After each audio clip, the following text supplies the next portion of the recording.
Namaste to all of you. Next is a discourse from Swami Narasimhananda Maharaj, who is the editor of Prabuddha Bharata, one of the oldest monthly organ of Ramakrishna order. He is in Mayavati Himalayas.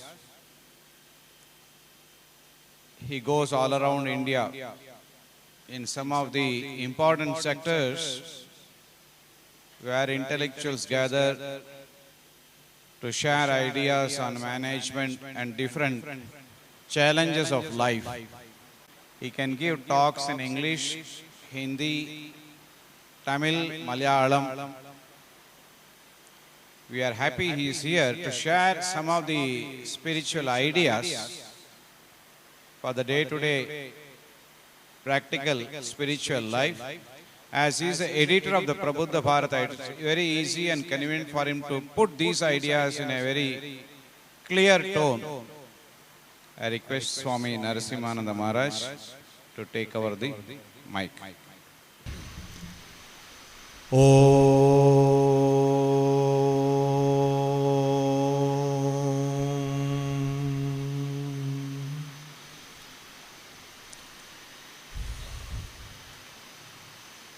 My pranams to Sri Ramakrishna, Sri Sarada Devi, Swami Vivekananda,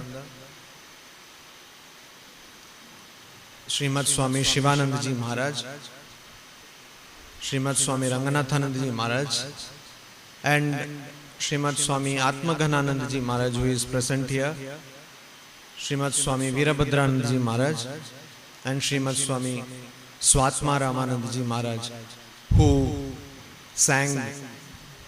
has been singing beautiful melodious songs since yesterday.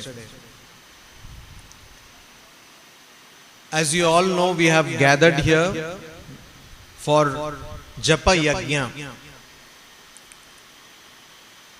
which to my knowledge was started as an activity in our order by Swami Raghaveshananda Ji Maharaj.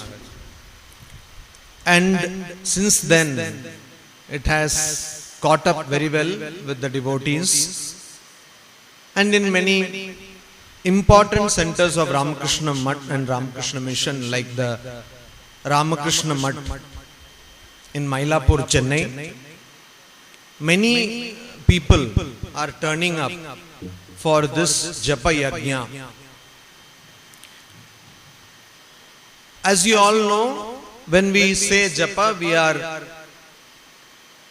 repeating a mantra, and that is what we call Japa. Now, I would like to bring your attention to this mantra. You have been repeating it all along. So not the mantra in itself, but the significance or the importance of this mantra. You see, mantra is a very generic, very general term used for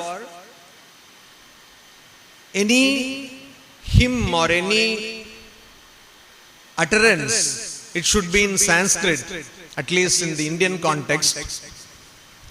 But any such word which has some power. So that is why today we see terms like management mantra. If you take the Atharva Veda, which is the fourth Veda, you will see a series of mantras. If you are ill, one mantra. If you want brain, many people don't have, one mantra. If you want courage, another mantra. If you want to kill enemy, one mantra. Now I know many people will go and first thing they will do, purchase a copy of Atharva Veda. So there are so many mantras. But we have got, all of you have got, there may be some minor differences, but all of you have got mantras in the tradition of Sri Ramakrishna. How is this mantra different? Is it at all different? You see, in the beginning, I chanted Om. Can anyone tell me why? Why? Huh? It is the most primordial sound, philosophical answer. It is the first sound. I had another hidden purpose in that, because it is becoming hot. Just now you have taken food, so you may go to different lokas. So I was calling you from all the lokas. Yes, it is the primordial sound. And according to Vedanta, ignorance comes in the first form, first manifestation of ignorance. This universe is Om. But if you see most of the mantras, and as you would agree, most of the or almost all the mantras we chant, Ishta mantra starts with Om. It starts with Om. Now if you see the Bhagavad Gita, there is an imagery in Bhagavad Gita that this whole universe is an inverted tree. It's an upside down tree. Urdhva moolam adha shakham. So the moola, the tree's root, is in the top and the branches are below. You don't see such tree. Usually trees have branches on the top and root in the below. Why? Because in the root is ajnana. This ajnana which is in the root leads to all this universe. And we are all in this universe of ajnana. We are going away and away from God, from our true nature. And this is the root. And what do we do? Sri Ramakrishna, in his very beautiful manner, in the Gospel of Sri Ramakrishna, we find he gives beautiful examples. He says, if you want to remove a thorn, you should use another thorn. This is a very home remedy, village remedy. Suppose somebody has got thorn in the feet, they will take another thorn. I guess those days tools like forceps and all were not available. So they will take another thorn and remove this thorn. Like that, this universe is a tree. Urdhva moolam adha shakham, which is upside down tree. But we have to get rid of this universe. Why? Why? Because this universe is the root of all suffering, like this heat, etc. All suffering is caused by universe. So we have to get rid of this universe. And that we can get rid of by creating another tree. What is that tree? That is the tree which you create from the seed mantra. It is called Bija mantra. I don't know how many of you have wondered why it's called Bija mantra. Bija is the Sanskrit word used for seed. Why should they use the same word for mantra? Because mantra, if properly sown, just like you take a seed and sow it in soil, it creates a plant, a sapling or a tree depending on what seed you have sown. Suppose it is rose flower, you will get a plant which will create rose. If it is wheat, you will get wheat. If it is mango, you will get mango. Similarly, this mantra, if sown in proper field, will produce wonderful tree of what? I will come to that. Now, Bija we are getting. In every mantra there is something called Bija Akshara. There is some letter which is called Bija Akshara. Even just now, Swatma Ramanji Maharaj was singing a song to the Divine Mother and he used the word Bija Akshari. That means one who has the seed mantra. Now that Bija Akshara has to be put in a proper soil. Where will be put? Which soil? This is not a bija which is available at agricultural store. This bija we get from a guru. And how should be the bija? This bija should be a siddha bija. It should be a mantra which has been practiced and realized by a person. Otherwise, if you get mantra from any and everybody, then it will not have any use. That mantra is not just a word. Along with it comes some spiritual power. Swami Vivekananda says that with every mantra, every spiritual teaching, some power is transmitted. So similarly, with this mantra, the Guru transmits power, spiritual energy to the disciple. How? Because of one's own realization. So if a Guru has not realized, that mantra will not be as effective. If you just listen in internet and practice Om, it will have some effect. If you practice Gayatri mantra, it will have some effect, but not so much as when you get it from a realized soul. A person who is Siddha Purusha, Purusha does not only mean male, it can mean female also. So a person who has realized the truth of that mantra, now that mantra you get from such a person, Siddha mantra. Then what do you do with that mantra? You hear that mantra and you are told you should not write it, you should not discuss it with anybody else, etc. So where do you put this mantra? In your mind. In your mind. So here the place to sow your mantra is the mind. And so the mind should be clear. Suppose you want to construct a building. Say you want to construct a building. You cannot construct a building in an uneven space. Suppose there is so much of rubble and rubbish, you cannot construct a building. First you have to develop the land. You have to level it, you have to clear it, and then you can construct, you can put the foundation and construct the building. Similarly, if you want to properly do japa, if you want to properly concentrate on the mantra what you have got, your mind should be having basic purity. What is basic purity? First, your mind, thought, and your word, thought, and action should be aligned. Which Sri Ramakrishna says in a beautiful language, Mon Mukh Ak Kora. Your thought and your speech should be aligned. It should be going towards the same purpose or direction.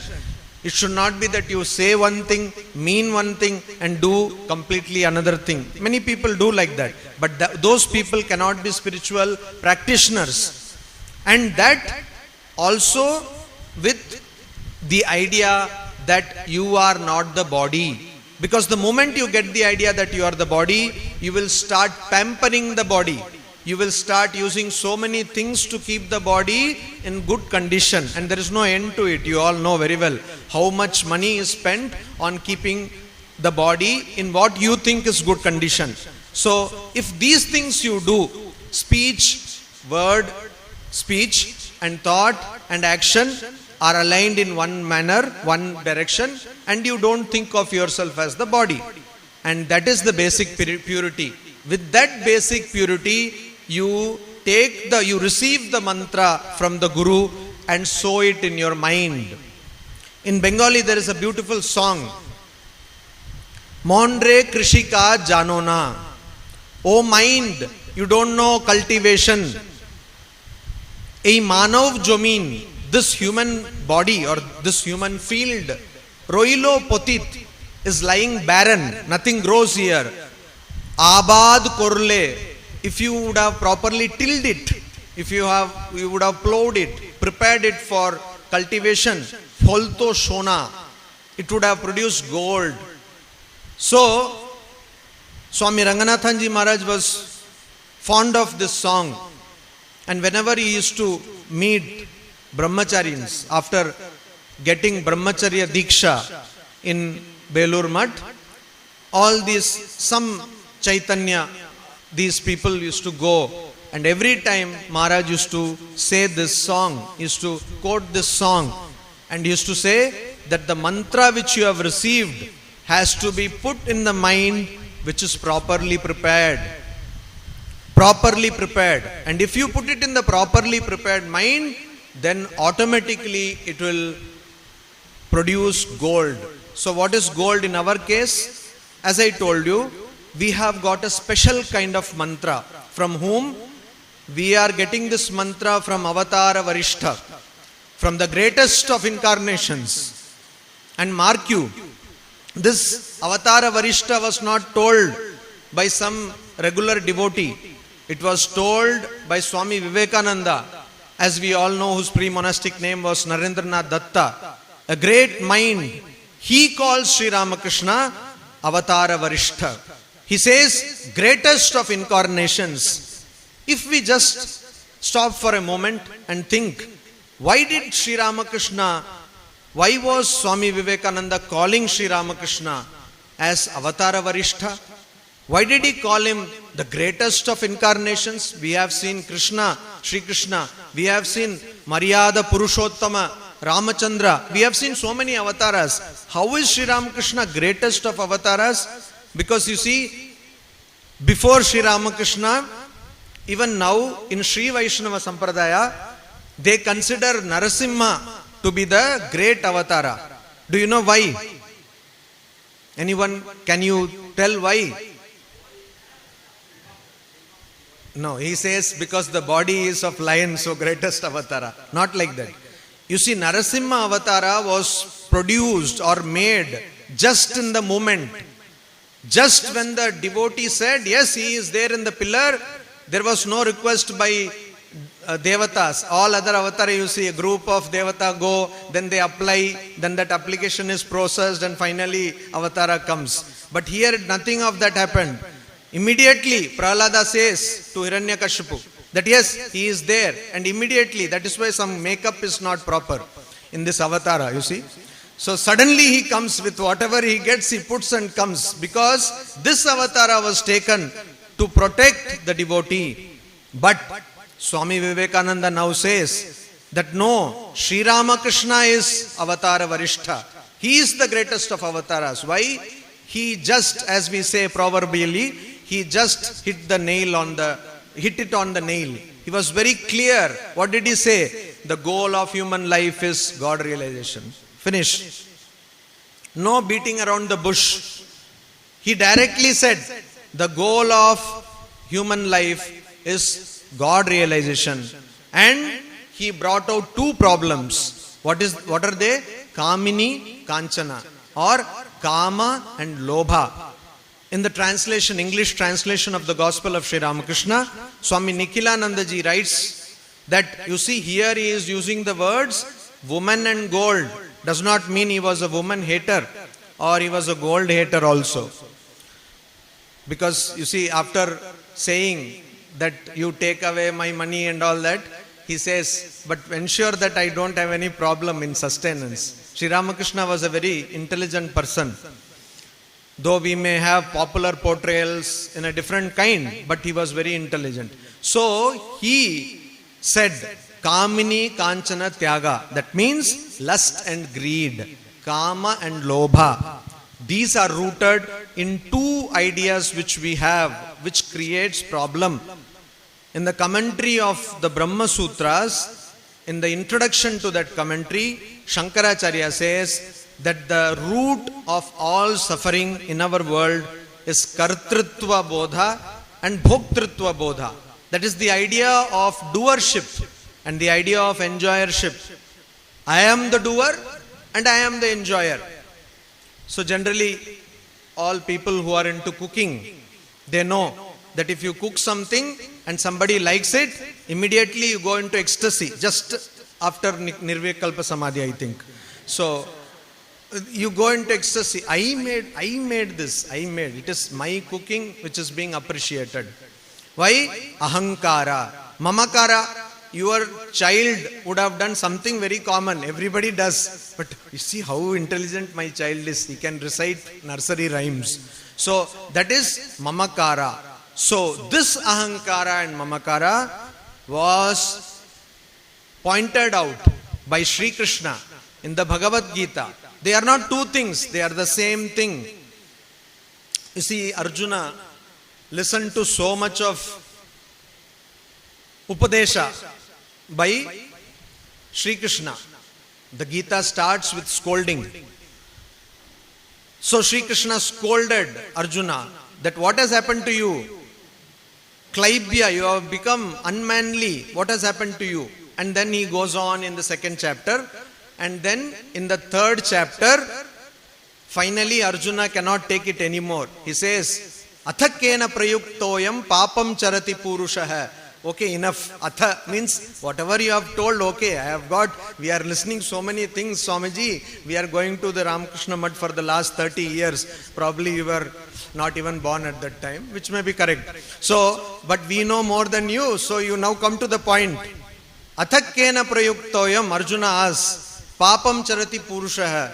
So what is it which propels or impels somebody? All these things I understood, that I am Atman and I am not the body, not the mind, etc. But what propels somebody to do mistake? I translate papam as mistake because Swamiji and also Sri Ramakrishna said, you should not call somebody sinner, sinner. And one thing which I did, nowadays everything is available in the internet, I just took a e-copy of the Bible and found, there is one option called find replace. I just did find replace. Wherever sin is there, I converted into karma. Just sin, you change it into karma, whole Bible reads like Bhagavad Gita. So, sin, Swamiji says, there is no sinner. Man progresses from lower truth to higher truth. So, I translate it as mistake. Because in the Upanishads also we see pramada, that a person who is established in the truth is apramada. He does not or she does not commit mistakes. So mistake. We see mistake, he says, papam charati purushaha. Propelled by what? Powered by what does a person commit mistake? And this thing, you say papam charati purusha anichannapi varshneya. Oh, descendant of Vrishni Vansha, even if I don't want, even if they don't want, baladiva cha niyojayati, means they are made to do these things as though by force. Swamiji, we want to become like Sri Ramakrishna Paramahamsa, only very little ambition. But we are trying. But somehow nothing is happening. Why our house, when I go to house, all these things are coming. When I sit for meditation, I'm not telling about this Japa Yajna, let us have positive thoughts about it. But when we sit for meditation, suddenly milk is there in the gas stove. So many things come into my mind. Papam charati and also baladiva niyojati. That is the question Sri Krishna was asked by Arjuna. And what reply? He said, Kama esha krodha esha rajo guna samudbhavaha mahashano mahapapma vidyenam miha vairinam. So you see, in Sanskrit, esha is used for singular. There are 3 numbers in Sanskrit, singular, dual and plural. And esha is used for singular. He says, this is kama, this is krodha. Kama esha krodha esha. He doesn't say there are 2 things, kama and krodha. He says, this is kama and this is krodha. Swamiji says, anger is crystallized lust. So when you are lust, that is when you are desire. How does lust come? It comes from ahankara. It comes from ahankara. So when in the same Gita it is beautifully explained, dhyayato vishayan pumsaha sangaha teshu upajayate sangat sanjayate kamaha kamat krodho bijayate Krodat bhavati sammoha, sammoha smriti vibramaha, smriti vranshad buddhinasho, buddhinashat pranashyati. The whole psychology of Indian human mind is shown in this Indian text. So, that is what he says, kama esha, krodha esha, rajoguna samudbhava. How does it come? By rajoguna. You will see some people in their houses, they have beautiful shrines. They take this big shrine and they will have big photographs. We have got it from Advaita Ashrama. They will take all the books and all, everything they will arrange. But then when sitting for meditation, they will think where to get from another photo. When to go to that ashrama, all these things will be going on. This is because of Raja Guna. This is because of a mind which is interestingly, increasingly engaged in activity. So Rajoguna samudbhavaha and mahashano mahapapma. It has a great hunger and it makes you do greater and greater mistakes. So vidyenam, enam, again singular. Know this. to be vairinam, to be your enemy. So the same thing was told by Shankaracharya, it was told by Sri Krishna, it was commented upon by Shankaracharya and the Brahma Sutras, Kartritva, Bhoktritva, and the same thing has been told by Sri Ramakrishna. But it is very important to understand that this mantra which we have got is not for attaining anything, but to give up everything. It is for attaining our true personality, to go beyond suffering. Many people have this idea that if I do some japa, some dhyana, I will be happy. I will have a comfortable life. That may happen, but that is not the purpose of this mantra. The purpose of this mantra is moksha. The purpose of this mantra is to get rid of all kinds of suffering, to realize God, who in this age has come with all the benefits of technology. This is the first God whose pictures we have got. This is the first God whose some of the disciples have their videos. You can have the video of Akhandanandaji Maharaj. You can have the video of Shivanandaji Maharaj. You can have the video of Subodhanandaji Maharaj. So all these people's videos you have. You have the audio of Abhedanandaji Maharaj.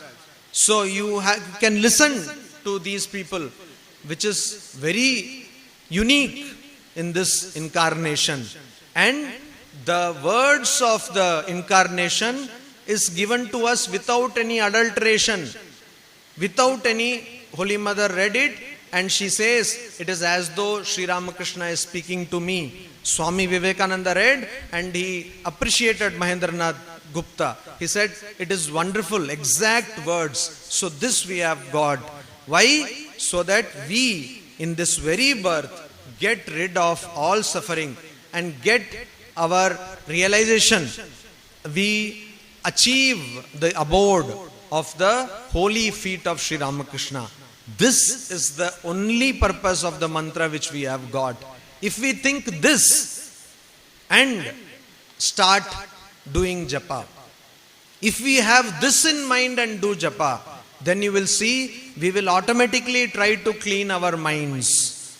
We will automatically try to purify our minds. Here many people are from Tamil Nadu. So you know there was this great saint Thiruvalluvar, and in Tamil he wrote couplets, Trikkur. So there is one kural, Yadanin Yadanin Ningiyan Nodal Adanin Adanin Ilan. In a beautiful language, Thiruvalluvar says that from whatever object or whatever person you remove attachment, from that thing or object or person you will have no suffering. So the root cause of suffering is desire, attachment. And this tree which has been explained in the Bhagavad Gita is the tree of desire, tree of ignorance. And that can be removed from the tree of noble and spiritual thoughts which we implant in our mind by using this bija mantra. So every time if I have this idea that enough is enough, ihaiva tairjita sargaha, it's a phrase from the Bhagavad Gita. Here itself, in this very birth itself, I will get rid of all attachments and all births. I will have no more births. In the context of Ramakrishna Vivekananda, Swami Madhavanandaji once went to United States of America. He went there to see some centers, also to get some treatment. So you know, in the United States he was asked to give a lecture in one place. And United States at that time there was this debate going on about birth control, because predominantly people were Christians, and in Catholic Christianity birth control is prohibited. So one person got up and said, Swami, I have a question. Madhavanji said, please ask. He said, what do you think of birth control?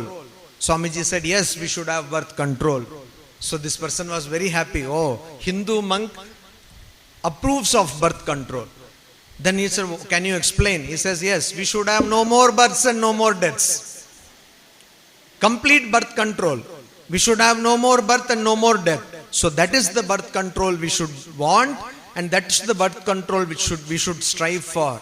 So whenever we sit for japa, whenever we sit for meditation, we should have that fiery spirit of Buddha, who after going hither and thither in search of spiritual knowledge, sat under the tree and said that let my whole body wither away, let all my bones and muscles and flesh and blood go away, but I will not budge from this asana until I get that moksha, which is rare to get even in millions of births. If we, you see, there is a thing that Sri Ramakrishna is a snake, but not in Bengali, but not an ordinary kind. Is Jat Sharp, means he is cobra. So if you have been truly bitten by cobra, then you don't have to worry, because there is no more coming back.